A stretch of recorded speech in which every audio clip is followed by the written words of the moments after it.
Many people will arise claiming to have the answer to lead humanity forward. They will aspire to leadership in government or religion. Yet you will be able to see whether they are guided by knowledge or just by personal ambition. Many false leaders will arise in times of great difficulty, and much bad information and guidance will be offered. Some of these individuals will truly be dangerous. Only knowledge can tell you this. You who are so conditioned to follow the opinions of others or to look to your immediate environment for certainty will be thrown into such confusion and even despair. Yet knowledge within you is not confused. Knowledge is not despairing. With knowledge, you can face any kind of changing circumstances without despair, without condemnation, without falling apart within yourself, without breaking down and without losing heart. That is why knowledge is the most important thing in life. For you, perhaps it is a mystery, something rarely experienced, something beyond comprehension, something faint, something weak or something distant. But knowledge is the most important thing in life. The times ahead will destroy your faith in so many things. They will reveal your dependence upon these things and all the assumptions that are associated with them. All the things that you thought would take care of you, provide for you and assure your future will now be thrown into grave question and doubt, leading you to become cynical and despairing, hostile and angry. Your life will be threading its way through a dense forest where there are no trails. What will guide you here? What will lead you on? If faith in everything else fails you, what will lead you on? You may have faith in your family, but your family may fall into disarray, conflict and confusion. You may have faith in your primary relationships, but these people may capitulate to fear, anger or confusion.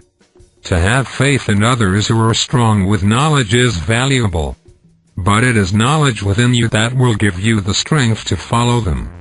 Since no one is beyond error, the strength within you will help them to avoid error, and they will help you to avoid error. This is the power of a relationship guided by knowledge. But it is still knowledge at the core of each individual that makes the real difference. To become strong with knowledge is to shift your allegiance to knowledge and to build a foundation of experience in knowledge so that now your faith in knowledge is not simply a hope, a wish or a presumption. It is now based upon a growing body of experience. This is faith justified. However, faith itself should never be blind. You cannot become passive and think that knowledge will guide you through everything, and you simply just have to follow along like a little child. You will have to bring your intellect to bear and all of your senses, all of your skills and all of your attention. You will have to go through life and face these challenges as if you were walking on a very icy street, walking carefully, looking carefully, bringing all of your faculties to bear. You cannot drift into a kind of welfare mentality and think that God will just give you everything you need without any effort on your part, for this will certainly not be the case. Every aspect of yourself, all of your strengths and your faculties will have to be brought to bear. This is in part what redeems you so that you are made whole. You are made complete.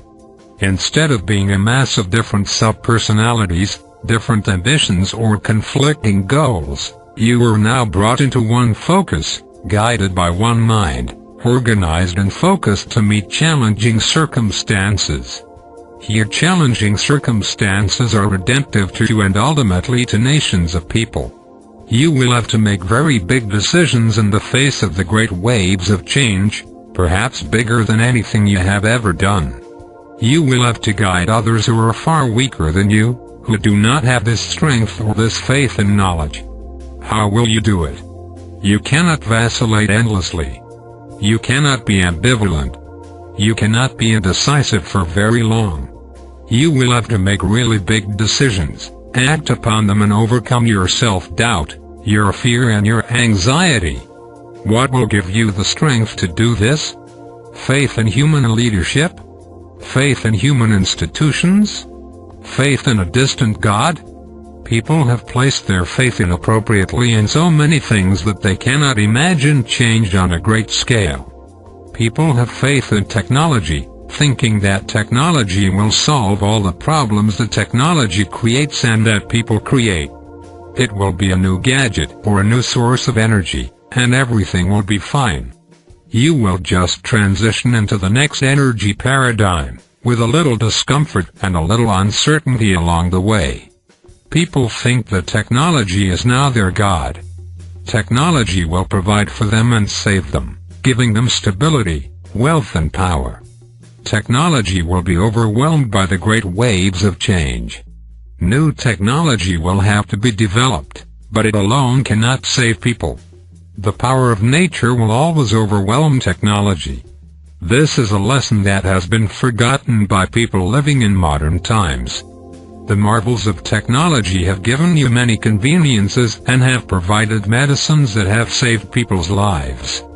But in the face of the great waves of change, this technology may not be available. It may not be produced to meet new needs. It will not be available to everyone. And in certain cases it will be inadequate. Without sufficient petroleum, how will you run your cars, your farm machinery, your transportation system and your government? Many people have faith that there is unlimited petroleum in the world. It is a faith. It is a hope. It is a wish. It is an expectation. But they have no certainty. They have never studied the problem. They do not realize that humanity will be facing declining resources. They have faith that all of these resources are there. You just spend more money, and the resources are there. You spend more money, you get more resources, endless resources. It is never a problem really. That is a foolish faith. If one looks at the history of humanity's existence, it is a foolish faith. It is a fantasy. Yet many people live in this fantasy, base their lives on this fantasy, never question this fantasy and have absolute faith in this fantasy. Government leaders and leaders of commerce have absolute faith in this fantasy. Many people will think the great waves of change are acts of God, and what will happen to their faith in God as a result? The great waves of change are the product of human behavior and humanity's impact upon the world. Do you think this would have no consequence? Do you think the earth can endlessly absorb such overuse and abuse without being greatly affected, without changing into a different kind of stability, without radical change? Some people have faith that the earth will not change and that humanity cannot change the world or disrupt the world. Many people have faith in this, and yet the world is changing and is being disrupted. And it is only the beginning. Wherever you look, people have faith in things they do not understand. They have expectations which can never be fulfilled. It is a hope, a dream, an aspiration that goes unquestioned. Faith appears to be extremely unintelligent in light of all this, foolish, based on fantasy and expectation. Yet everyone must have faith in something because everyone must serve something. Humanity has faith, naturally. It is where this faith is placed, and the expectations that it contains, that is the critical question. You must have faith in knowledge, primarily knowledge within yourself and knowledge within others, because that is what is truly powerful. Everything else may be thrown into question, confusion and doubt. But you must come back to what is essential and what is eternal, to what comes from God directly. This is the great faith. This is the power in the presence of knowledge. This is the great thread of truth in your life. Build your strength here, and the future will not seem so overwhelming. It will not seem so threatening. You can face uncertainty with greater strength and determination. You have the power to change your circumstances in advance of great change, and in the face of great change. This represents a shift in your allegiance. It is the necessary change within yourself. This will give you equanimity, strength and courage because knowledge is not afraid. This will free you from being bound by the opinions and the behavior of others. It will free you from the immense discouragement and disappointment that you will feel and that will exist all around you as people's faith in all other things begins to fail. This will free you from the paralyzing grip of fear and will enable you to take great and dramatic action while others are frozen, unable to respond. This is the great faith. This is why that which is ineffable and mysterious represents your greatest hope and promise.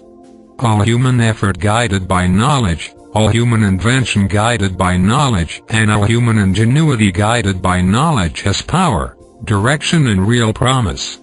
Your question, then, is where will you place your faith? Where is your faith placed even right now? What will give you true strength, confidence, courage and determination? What will give you the power to overcome your own weaknesses, your own ambition, your own inhibition and your fear of disapproval by others? What will give you the power to overcome your social conditioning to meet a greater need and a greater set of problems? What will keep you above fear and hopelessness? There is a deeper power within you. It is necessary to find this power now while you have time to build a connection to it and to allow its strength and its purpose to be revealed to you as you prepare for the great waves of change. This power will guide your deep evaluation and enable you to gain the vision to look out over the horizon of your life to see what is coming, to think ahead, to look ahead and to plan ahead. To have faith in God is to have faith in the knowledge that God has placed within you and within all other people. This is how God speaks to people. This is how God moves people. This is how God inspires people. This is how God contributes to a struggling humanity and to a world in need.